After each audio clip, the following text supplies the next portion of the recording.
My name is Dr. Sam Festich. I am going solo today, and I'm really excited to be sharing with you all about virtual teaching tips. So, again, like I said, I'm going to be solo today, so I will look at the questions at the end of today's session.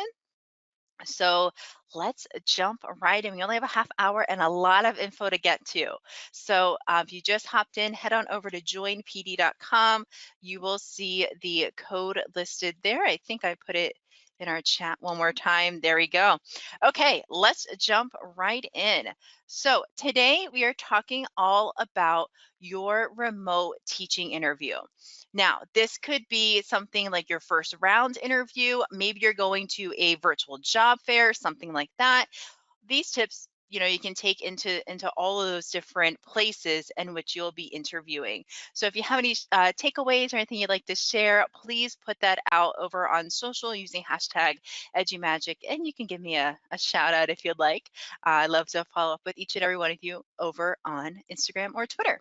So a little bit about me. My name is Dr. Sam Festich. I'm a professor at Grove City College, where I have the honor and the privilege to work with future educators each and every day. A little bit about EdTech, a little bit about special ed, and I also get to oversee a few of our special ed student teachers. It is so cool to see them grow from their freshman year all the way up to their senior year in student teaching, and just to being a part of that journey really speaks to my teaching heart, and I just love being a stop along the way.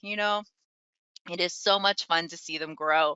I'm the author of EduMagic, a guide for pre-service teachers, and co-author of EduMagic Shine On, a guide for new teachers. Both of those you can find on Amazon or Barnes & Noble or wherever you buy your books. And I'm also host of the EduMagic podcast. There's a theme going here if you haven't noticed. I'm all about supporting our aspiring educators. Now more than ever, they need our support. And then please feel free to ask any questions, comments, or anything over on social. I'm at sfestich on both Instagram and Twitter, and we'll connect over there after this session. Okay, so if you're over on Pear Deck, joinpd.com. I'm dropping it one more time in our chat, and you should have the code there for you guys. I want you guys to put on there, you should see a smiley face and a question mark. What is something you're excited about? That's what you're going to put the smiley face on. And what stuff you're like, I don't know about this, put a little question mark, that little purple question mark over there. And here you can see on the teacher view, which is the screen that's being shared with you, you can see everybody's responses here. So we have really excited people, best practices during your interview. I'm excited to share those as well. Logistics, we're going to talk about lights, camera, action, and all the things in between. And following up, it's super easy, and it's definitely a step that you do not want to miss. Okay, so I'm going to hide those responses, and let's keep going here. So first thing, we're going to talk about logistics, or lights, camera, action. So we're going to talk about your lighting, camera, audio, headsets, all that good fun stuff, because sometimes you might have laptops that may not have the best internal mics, and we'll talk about some of those best practices when it comes to that interview. Now, this first part are things that you can set up right away and you can get started with. So if you're going to be going into a virtual job fair, I know AAEE has had a couple this semester. You might want to look at the type of platform that they're using. AAEE has used a chat only feature, so there's no video or audio, so you don't worry about that, but you do have to be aware of how you're typing. And other platforms, there might be a video option like this one, where you want to make sure you know how to turn on and off your camera, how to select which camera, but we'll get into a couple of those things. I'm getting ahead of myself. We'll get into a couple of those things in just a moment. So first things first, when you have your interview, or if you're doing a virtual job fair, let the people around you know that you have an interview, what time it'll be, from what time to what, from when it starts to when it ends, and then also give yourself some buffer time before and after. So I'd recommend 20 minutes before your interview and 20 minutes after. So you're able to set up, you're able to prepare. Take a deep breath, give yourself some positive mantras that you got this and you can do this. Rock that first interview, and then 20 minutes after to debrief with yourself and think about and reflect. So let the people around you know, your roommates, your family, and that you'll be conducting an interview. Tell them the date, the time, put it on the calendar, highlight it if you need to. Maybe put a sign on your door, please do not disturb from this time to this time. And then, you got to let them know how it goes afterwards, because that's just the deal there. So, first of all, let the people in your space know that you have something going on. Next up is your background. Now, I know we can have a lot of fun with those Zoom backgrounds, like the ocean and the beach or outer space. Let's keep it simple for our backgrounds, especially for an interview. Yes, they are fun, but we can tone it back a little bit. So make sure your background is something that's professional and reflects you as an educator. You want it to be clear and clean if at all possible. A bookshelf behind you might be nice, or some like sort of conversational piece, but nothing too distracting. Um, I just have a blank wall. Usually in a meeting like this, I would blur my background. Sometimes you have that option on your video settings as well. Depending on the platform that you're using, you can blur that background if you'd like. Also, you want to make sure that you're sitting high enough in your chair. You don't want to be that person that's just like from the chin up in an interview. You want to make sure your ergonomics are correct. So your webcam is positioned at a proper height at eye level. You want to make sure that you're sitting up high enough in your chair, and that if you're using any chat features or typing at all, that your keyboard's at a good space for you to type there and to interact in that way. So let's first start with background, making sure it's clear, clean, professional, and making sure your ergonomics are correct and that you're set up properly to start that interview off ready to go. Your lighting. Now, friends, at the beginning of the pandemic, I did not have a nice light in front, behind my monitor. I have one of those ring lights. I got it from Amazon. I think it was like 25 bucks. I think it was a great investment, because before that, I had my husband set up an industrial light, like those ones like in the garages, like that you put up. Oh my gosh, it got so hot in here. So I was up on the closet. I'm like, this is not going to work out for much longer. Luckily, we only had a few months of online learning before I invested. So please make sure that your lighting is making you look good. So what I would do is I would turn on all the lights in the space. If there's any natural light, try to face that natural light. Just make sure you're not like your face isn't in like the shadows and you look here in a dark cave. So just make sure that the light is on your face, that you have something bright reflecting on your face. Like my light is right behind my monitor, and that is in front of my camera, so that's what's reflecting on me. So that ring light has been so helpful, and it's nice and cool, so it doesn't like make you sweat like one of those industrial lights. And the next one is your audio. So, oh my goodness, so many times, I don't know about you guys, but this virtual learning, I've had to double check and triple check that my earphones are I might be wearing them, but they might not be plugged into the USB port. And I'm like, why isn't this working? Oh yeah, I forgot to plug them in. So make sure that you prep for success in mind. Make sure you have your audio plugged in. External speakers with a mic and a headset is really the way to go here. You don't have to get all podcaster or anything too expensive. This was a set that was like 15 bucks on Amazon. I bought it about a year ago, and it's been phenomenal. It's so easy, just plug and play. Make sure before your interview that you test your speakers and you test your mics. Sometimes there's options to do that, like in Zoom, you can test that ahead of time. So make sure you do that. Get into that space, go into those settings, test it. Even though if you use Zoom all the time, just double check it. And then as you come into that space, make sure your mic is muted, but your camera's on so they can see your wonderful face, right? If you have a headset, please, please, please use it. The audio quality is a lot more clear instead of using an internal mic that might be on your laptop. So if you have a headset, please use it. And then for video, I'm sure we've all seen those commercials where the person's dressed like up from the waist up, looking good. So keep it professional. Make sure that you are really taking the time to invest in yourself so you look good for your interview. This is not a roll out of bed and get to class type thing. This get to a virtual class, your 5-second commute, to the dining room table. This is something that you really need to invest in. So make sure you look nice. Um, for that interview. You want to make sure that you're dressed professionally, that you're showing up as the professional educator of excellence that you are. And I even say, you might as well even dress top to bottom professionally because, you might have a really great suit jacket that goes amazing with the skirt. Take an awesome Instagram picture, like, hey, ready for my interview or whatever it might be. But it just helps set that stage and gives you that confidence that you are dressed and ready to go and can rock your interview. Also, whenever you're in those settings for your interview, double check the video. Make sure the correct webcam is selected so you're not talking off the side to the screen, who's over here, the camera is over here, but the interviewer is over here.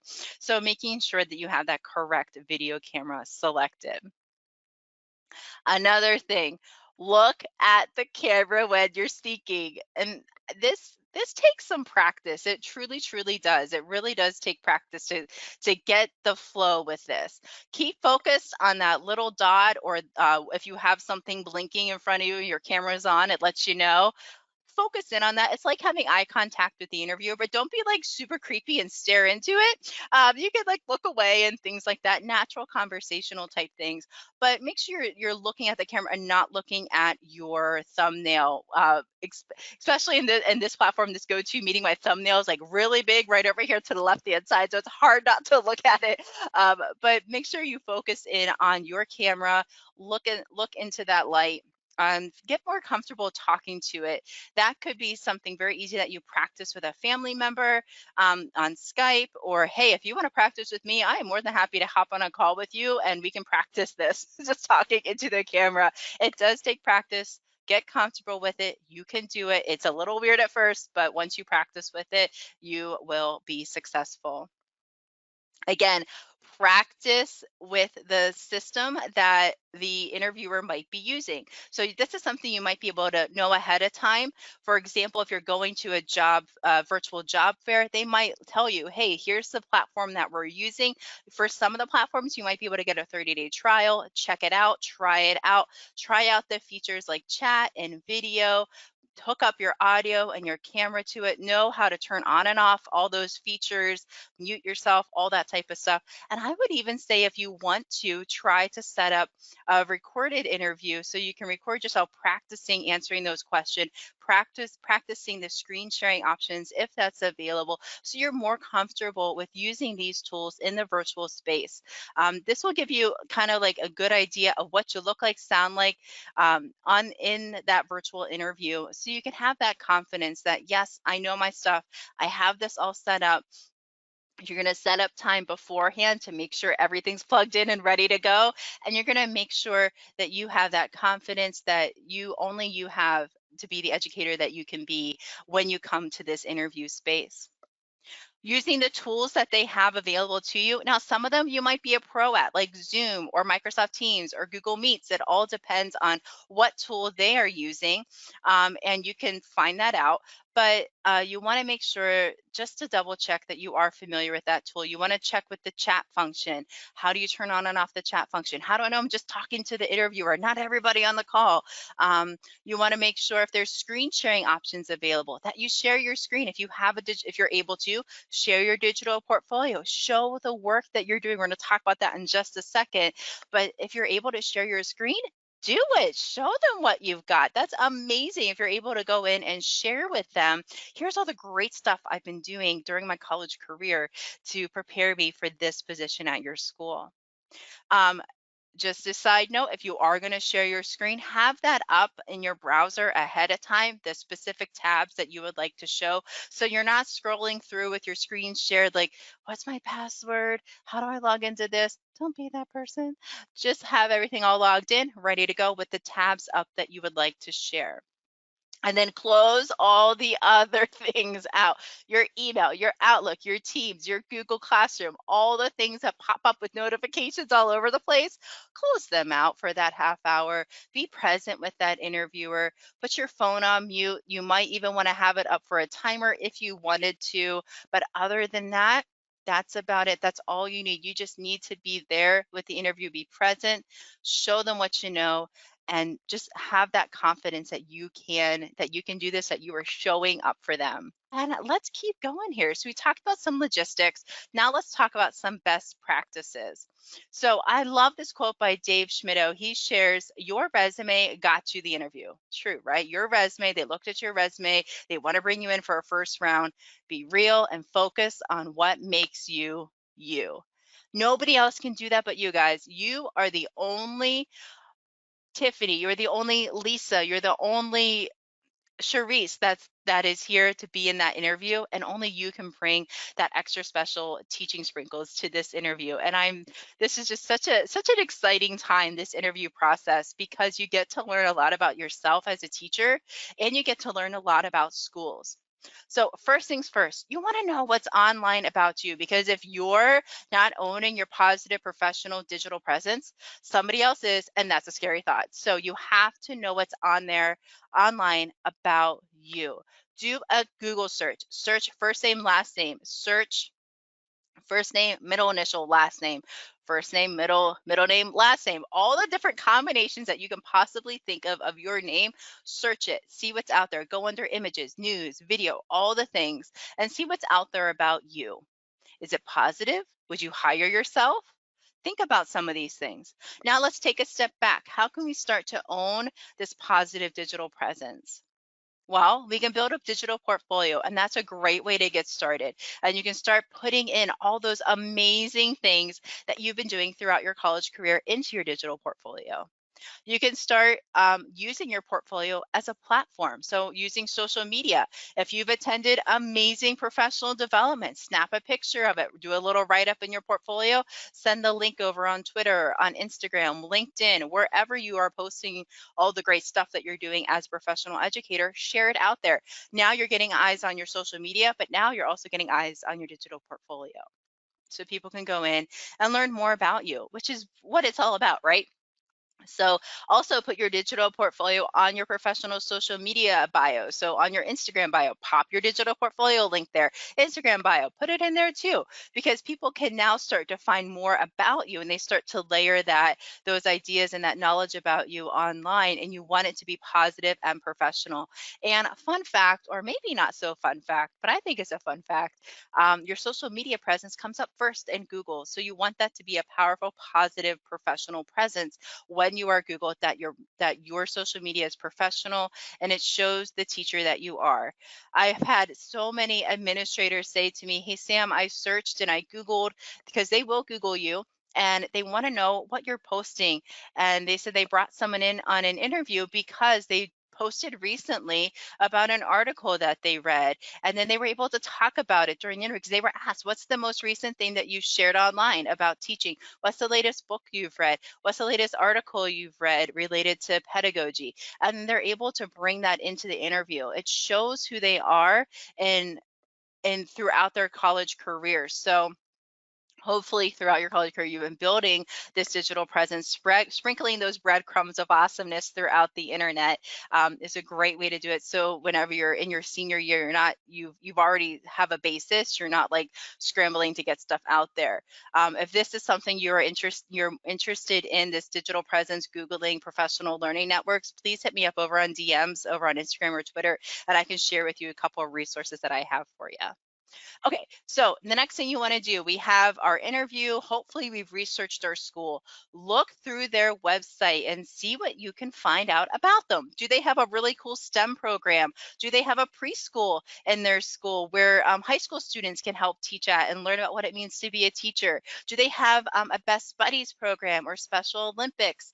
Do they have whatever type of organization you're interested or passion area that you love that you can bring? See if you can align your passions to that school. And if they don't have it, see if you can bring it in. For example, if you know American Sign Language and you think that's super cool, maybe you can ask about if they have an extracurricular club where they teach American Sign Language. If not, you'd love to bring that into their school culture, because you know that they're all about learning and raising up their students to be inclusive of everybody. So I think it's really cool to look at your passions, look at a district's passions and areas and special programs, and see how you can complement those or add to them. And I think that shows that you've done your research. You want to find out something interesting about that district, and don't make it like the square footage of their campus. Like, make it something amazing. Like, maybe their robotics team just won um, a championship, or maybe they have a really excellent special education program in the county or in the state.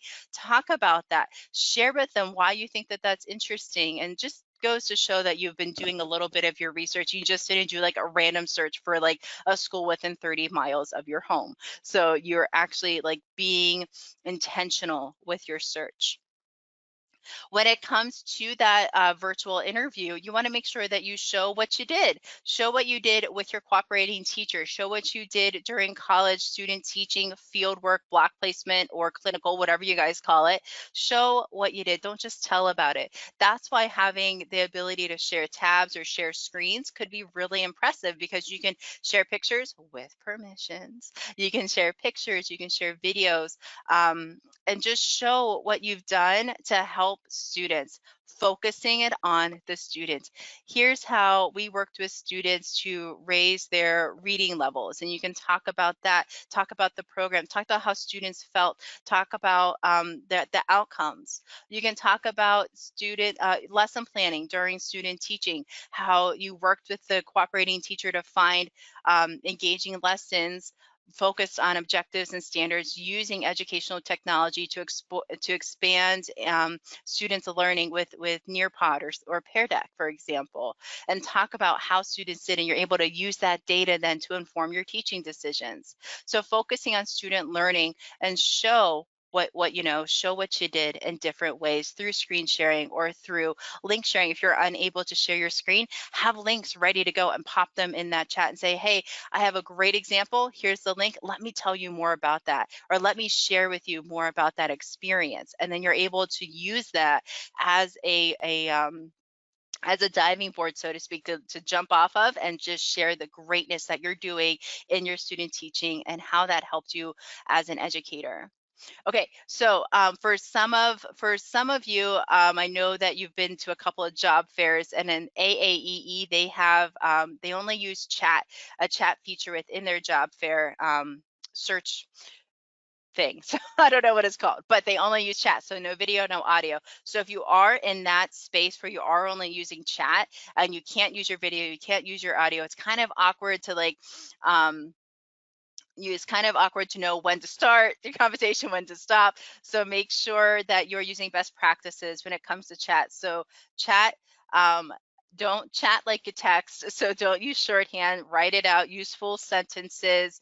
And it's also really important, if you are using a chat feature, just in case, Wi-Fi goes out or something happens, that you share your cell phone number and email address with that recruiter or with the interviewer, so they have that just in case something happens, and then ask them for their best number and their email just in case, you never know.